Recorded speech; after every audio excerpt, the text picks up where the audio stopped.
अस्सलाम वालेकुम warahmatullahi wabarakatuh। कैसे हैं मेंबर्स? उम्मीद करती हूँ खैरियत से होंगे। आज हम प्याज के बारे में बात करते हैं। तो प्याज खाने के साथ कच्ची प्याज का इस्तेमाल करना सेहत के लिए कितना फ़ायदेमंद है, जाने प्याज के इस्तेमाल में छुपे हुए सेहत के कई ख़जाने हैं। इसके अलावा इसका जो नुकसान है वो भी मैं आपसे शेयर करूँगी।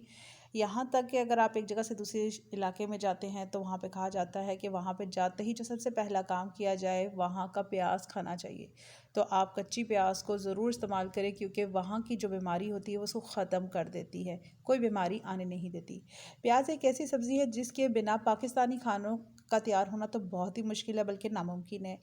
ये यहाँ इतने आम है कि हर किस्म के खानों में इस्तेमाल की जाती है और ख़ास तौर पर खानों में सलाद के तौर पर इसको इस्तेमाल किया जाता है।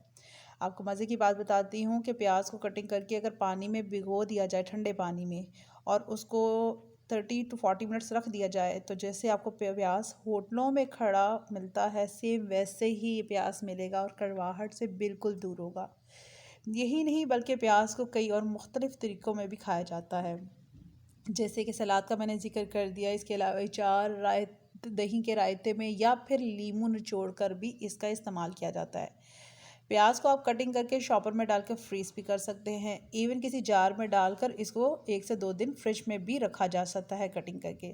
तो आप इसको जो है बहुत तादाद में भी कटिंग करके इसको सेव कर सकते हैं, जिससे आपका बिल्कुल भी ख़राब नहीं होगा।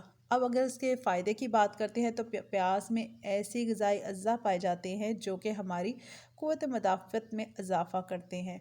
प्याज आपके दिल के लिए बेहद मुफीद है। इसके अंदर मौजूद ख़ास मादा इंसान की शरानों को बंद होने से बचाता है और कोलेस्ट्रॉल को कम करने में मददगार साबित होता है, क्योंकि आजकल कोलेस्ट्रॉल हर एक घर का मसला है।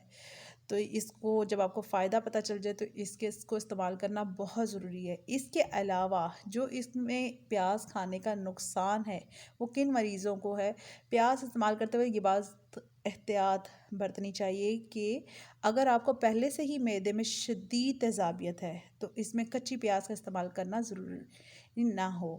अगर आपको मेरी वीडियो पसंद आई है तो लाइक, कमेंट, सब्सक्राइब कीजिए। अस्सलाम वालेकुम।